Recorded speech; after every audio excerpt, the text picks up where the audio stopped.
Everyone wants to take their business, their skills, to the next level. Small and mid-sized business owners have exceptional insight into how to do this. They endure and thrive because they find ways to overcome the challenges that come their way, and they can teach us valuable lessons to apply to our own companies and lives. Stephen Nooner, founder and owner of Alkali, a company with a unique process that helps businesses more effectively buy and manage their insurance programs. And Bob Gibbons, builder of Riata Commercial Realty, a real estate advisor and tenant advocate, are two prominent Metroplex businessmen who, along with their weekly guests, will ask their and your probing questions, finding impactful solutions that will help you reach for the next level. Here are your hosts, Stephen Nooner and Bob Gibbons. Welcome to The Next Level, conversations that propel business. This is your host, Bob Gibbons. And I'm your host, Stephen Nooner. But just for today. We are excited to introduce our guest today, our next leveler. That's what you become when you're on the show. Wow. You're now part of the Next Leveler Club. My dear friend, Kristin Robertson, President of Brio Leadership, is here with us. And Brio Leadership exists to increase the number of employees who are excited to go to work on Monday.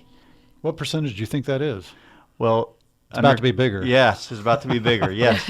And they are dedicated to helping Texans grow their companies, leave a legacy, and make Texas a better place to live and work. To learn more about Kristin or Brio Leadership, please visit brioleadership.com. That's BRIO leadership.com. Welcome, Kristin. Oh, thank you, Stephen. I'm delighted to be here. I'm excited to have you. We're excited, but we always like to start with some wisdom from other people. Okay. And so our wisdom today is coming actually from somebody you know well, or you know of him well, because we stole this from your website, Peter Drucker. All right. Who's that? Peter Drucker. Well, he wrote a lot of books. Was he an economist or just a writer? I don't really know. He's a management consultant and guru. I mean, everybody bowed down when they saw him walking by. Anyway, so he said, culture eats strategy for lunch.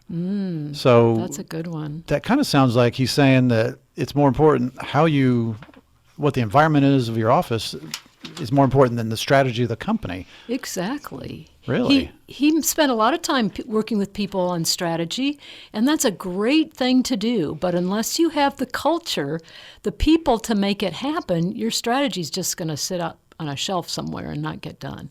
So it really is that execution that you depend on your people to do. Cool. We'll get into that a little bit more here in a minute. But Stephen, that's great.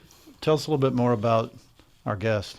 Well, we like to always share something that's unique, and this is actually becoming a unique trend. Speaking of uniqueness, Kristin in her 20s, she was a professional musician.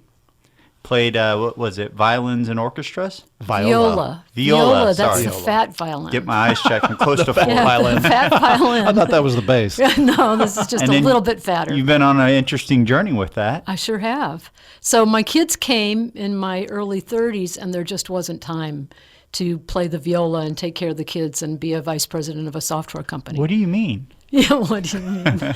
Stephen. Yeah. So I gave it up. And in fact, I gave it up so much that I sold my viola. I sold my bow. I sold everything. I didn't touch it for 23 years. And just 2.5 years ago, I had to go out and buy a viola, buy a cake of rosin, buy a case, buy everything because nothing was left over. And it was only because my best friend and my sister kept nagging me to go back. And now it's just the joy of my life to play as an amateur. And I can play as bad as I like, and nobody cares. And where do you play? At churches and in community orchestra. How fun. Isn't that fun? So we're seeing a trend, as Stephen alluded to. When we ask the question of what's unique about people, we're starting to hear more and more musician, and not just knocking it around, but actually majored in it, made money with it, toured with it. And so I'm thinking that maybe there's something to this. Entrepreneurs have the creativity combined with the structure of music. That's Bob Drucker's theory on entrepreneurship. Bob Drucker Gibbons. All right. Let's tell us about Brio. What exactly is Brio, And what does brio even mean? Oh, brio is an Italian word. That's actually a musical term, and it means spirited and lively, which is exactly what I want all my company cultures to be, is spirited and lively. So it's kind of my little code word with all my clients that, I want you to have brio in your life. Nice. So it's also a musical term, and that's where I got it. But we are a consultant company and a training company, leadership development, and we really go into companies and help them make it fun for people to work there. And it's all about culture. It's all about how you treat people, how you make decisions, how you respect or disrespect your folks. And it's interesting because I come from a history of customer service skills, but that comes second. Customer service is always second to how the employees are treated. I think that's true. And so this is kind of, to me, is very fascinating about what you guys do, is that there are a lot of management consulting firms out there, but you guys you've really picked a very specific niche, or as Bob likes to say, niche area. Sounds like me. Is he French? We hold against them, but the culture, and you were doing this before. I mean, the conscious capitalism and everything that seemed to really, really catch on. So these things seem to be, all of a sudden, brilliance is now starting to basically agree with what you've been saying for a long time. Oh, well, thank you. Yes, I'm so prescient. I knew it before everybody else did. So why culture? And by the way, define culture for us. Great. Culture is really how we do things around here, but more academically, it's the behaviors, the norms, and the values and beliefs that underlie everything that you do. So, it's kind of like that old definition of pornography. You know it when you see it. A good culture, you know it when you see it, but it's hard to define it. It's hard to pick it apart. But there are models and ways to do that. And I come in and have a model and a way to pick it apart and to say, okay, this part isn't so good, let's tweak this. But the interesting thing to both of you is that it always comes down to leadership. And one of the things that I'll be emphasizing is that it's the leaders that set the culture. It's called tone at the top for a reason. So are you saying it's more than just having a beanbag in a corner and a foosball table? Yeah. Yeah, it really is. A lot of people say, oh, I'll just throw a party. Yeah. Or I'll have the beanbag. And no, it's not the party. It's the day in, day out. It's the way you treat your people. It's what you talk about on a routine basis. And that actually gets to the whole idea of what I studied this last summer and fall is the rituals that you have in your meetings. And ritual is kind of like a religious word, and we don't use that a whole lot in business, but I actually encourage us to do that more, because rituals are those repetitious activities that evoke emotion and have symbolism. And so if you're repeating it and it has symbolism and it evokes emotion, that's where people are going to get their heart involved in the company. An example, I'll take one from Stephen's organization. Every month they have the team growth meeting. And they start with something positive and exciting, and they go all the way around the room, and everybody has to say something concise but positive and exciting. But is it always about Stephen that they have to say something nice? He does let them talk about themselves. That'd be a short meeting, wouldn't it?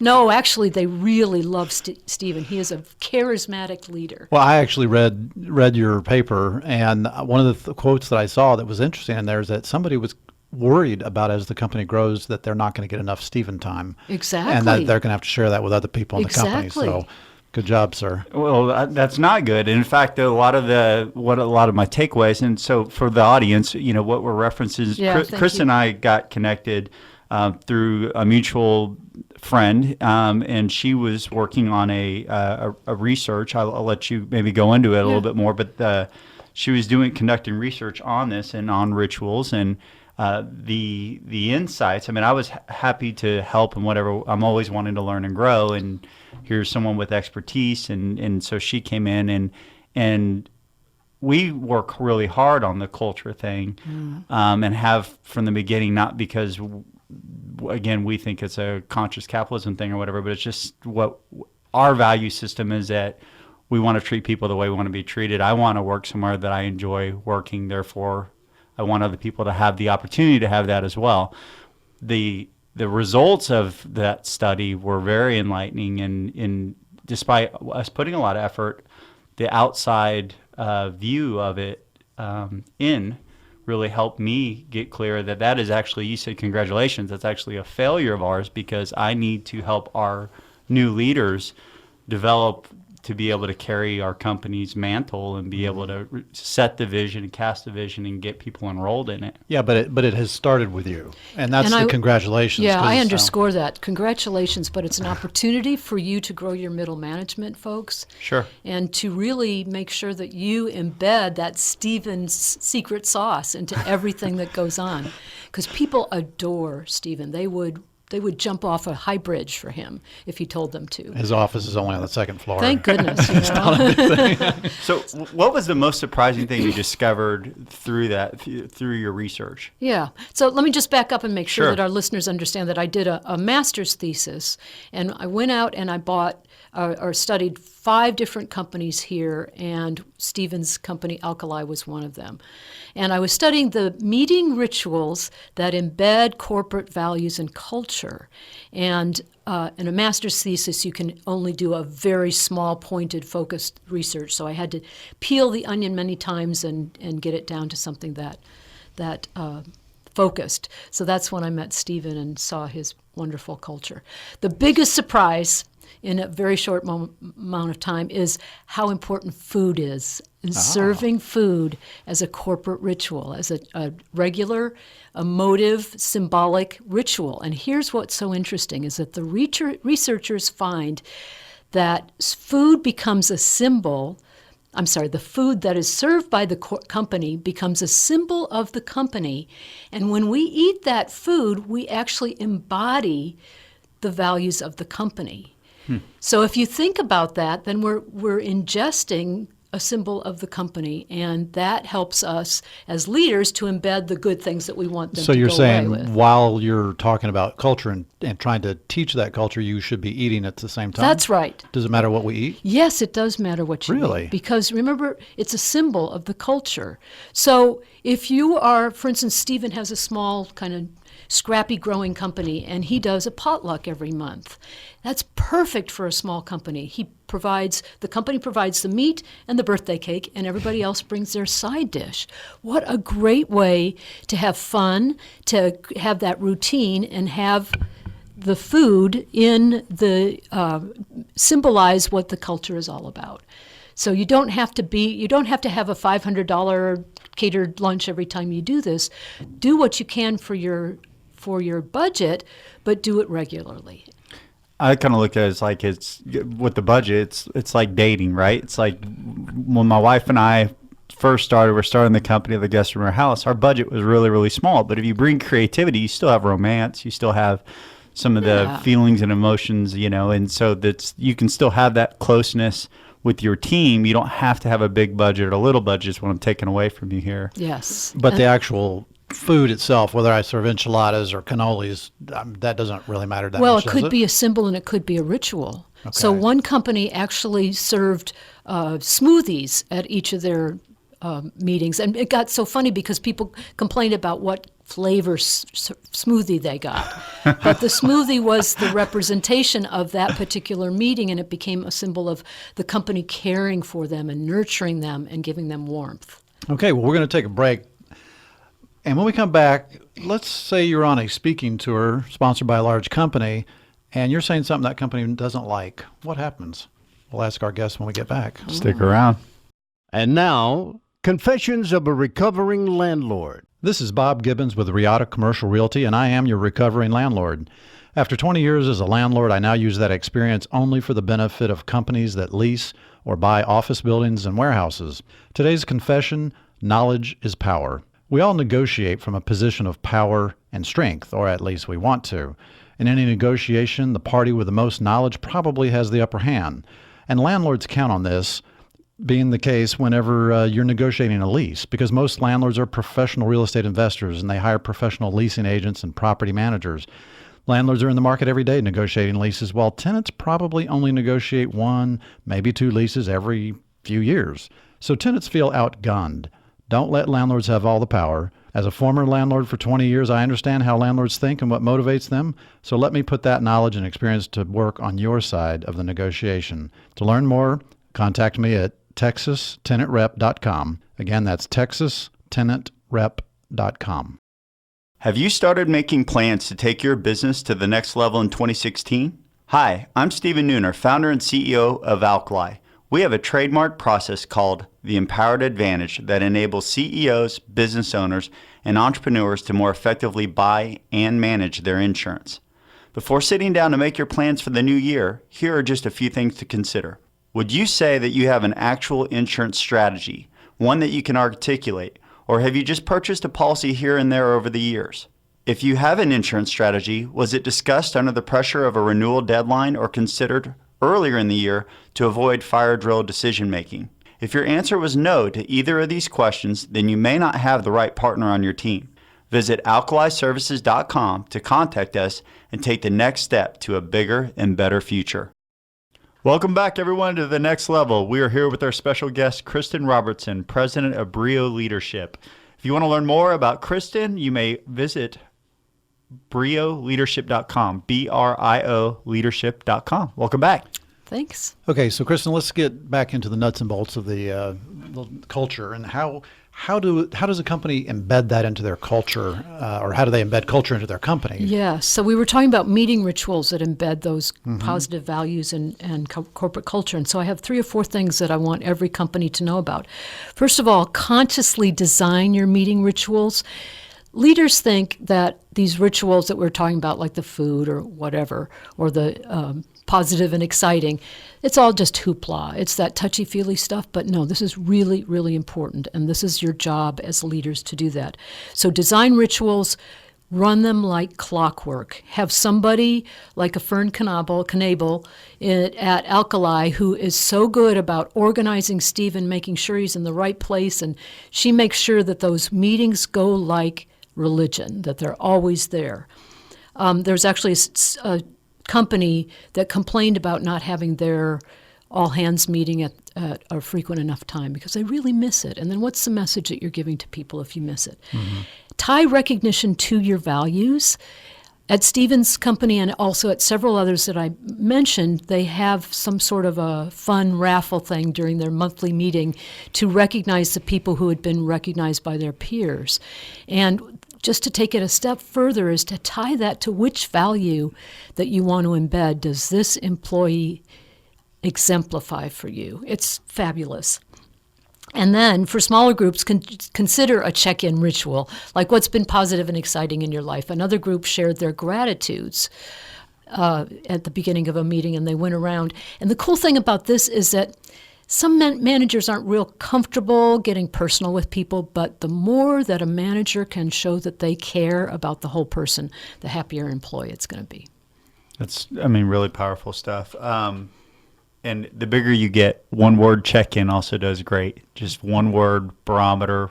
One word, Bob, how do you feel? One word. There you go. So that's something I learned based on some of the feedback from the report. So again, always learning, growing. You've never arrived, right? Cool. Pretty, by the way. You got to keep it fresh. Yes. Pretty is the answer. Pretty. You speaking about Stephen? No. He was batting his eyes at me. Okay, got it. So at what point do companies need to be thinking about this? Is it it's probably a leading question, but it's like day one. Day one. Well, maybe day -1. There's a story about the man who started Intuit, and the very first day he wrote the employee handbook because he wanted to set down how we were going to treat people and how you need to behave here.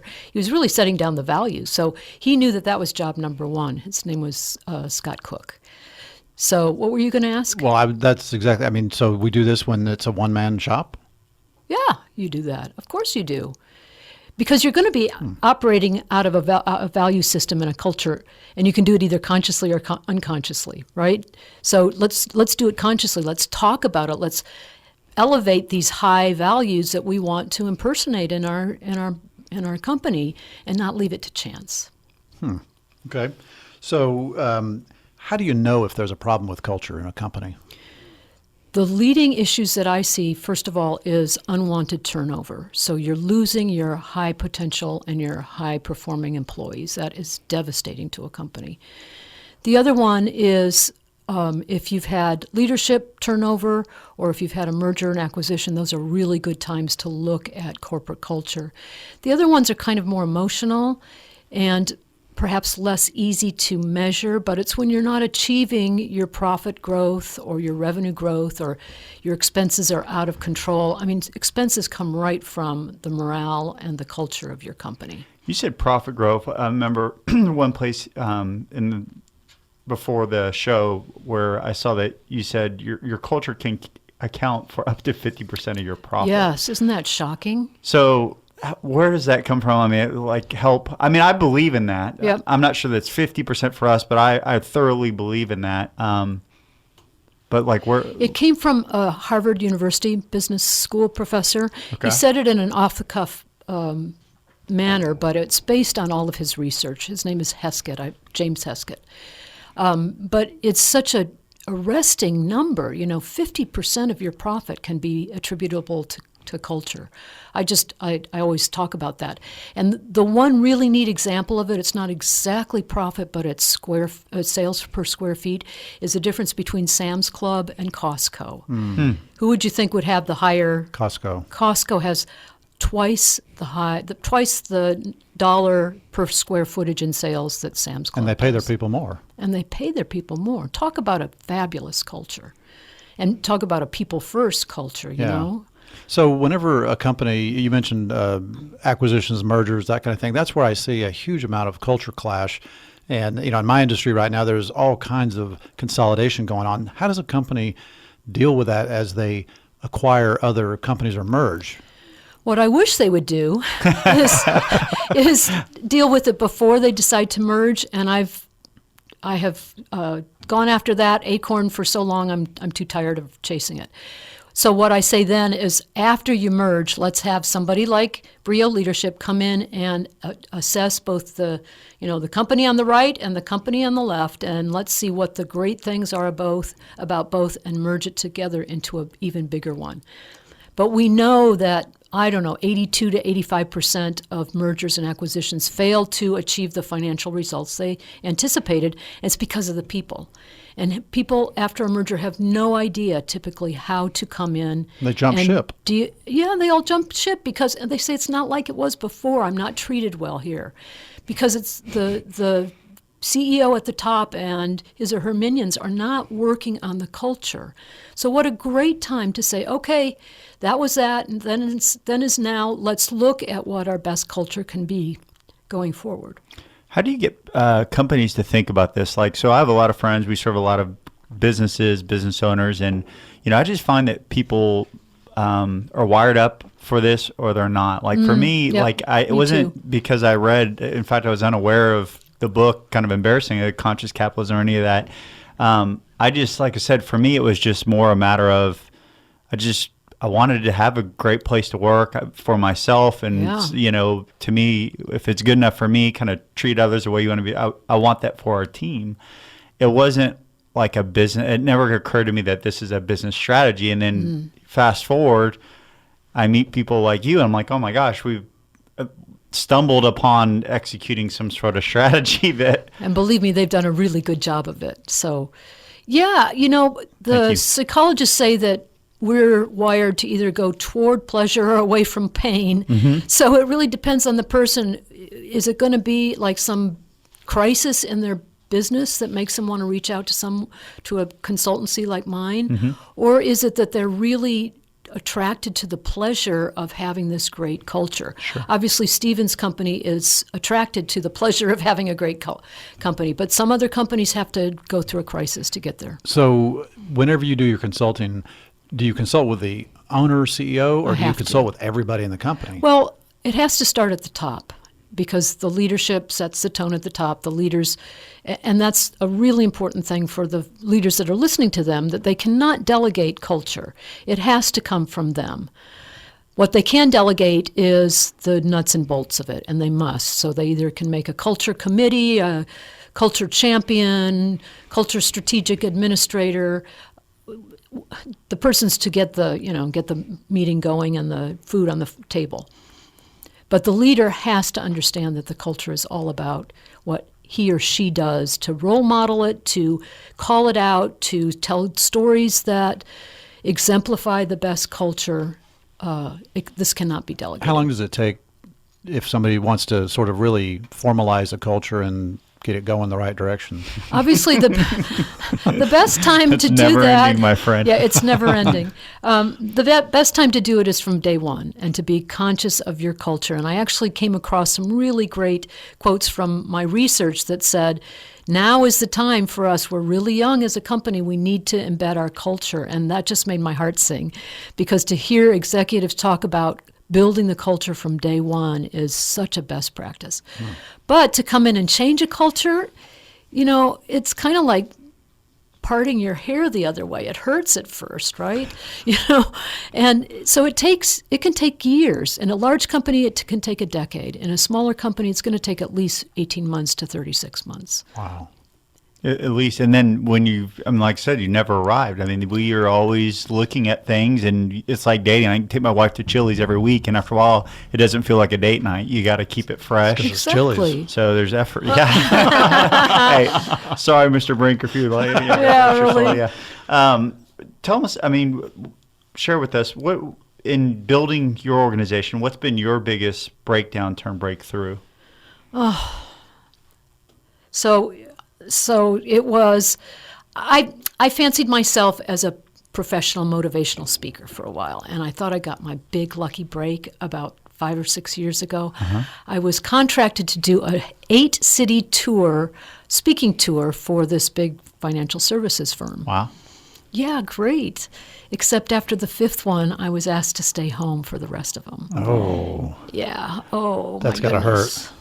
My message was not what they wanted, and perhaps part of my style just wasn't what they wanted either. So it really, really hurt. I had my tail between my legs for a really long time. But what I learned is that not everybody's going to like my message, and my message isn't for everybody. And it was kind of at that turning point that I realized I needed to go down market and go from the really big, ingrained, uptight financial service companies and go to down market to the smaller companies where I could have more leverage. I could make a change and a difference. And that's, at my stage in life, I just want to contribute and make a difference to the business world, because I think that's where we can change the world. So it actually, now that I think about it, was a turning point for me that became an impetus to do this work. And it was, so I made lemonade out of lemons. And you are making an impact. I mean, like I said, have benefited by knowing you guys for sure, and I'm really excited to see what's ahead. But speaking of, what's next for you? Well, I just got my second master's degree, finished that research. I'm really happy and excited about it, and I would like to turn it into a full-length book. So my goal in 5 to 10 years is to have thousands of companies be positively impacted by this book.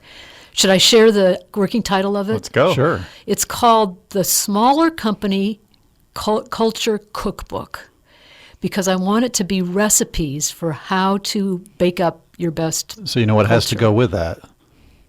Training with food. There you go. And That's it. Seminars, that kind of thing. That's right. You can't just do that in a book. You're going to have to show them. Serve brownies or something. Not in Colorado.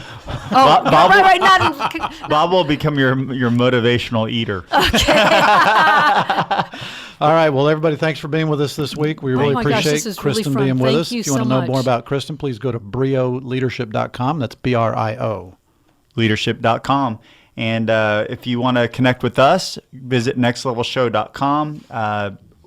Connect with us on Facebook. You can hear upcoming guests. Share this. If you're someone that you know owns a business and needs to hear this stuff, please help spread the word. See you next week.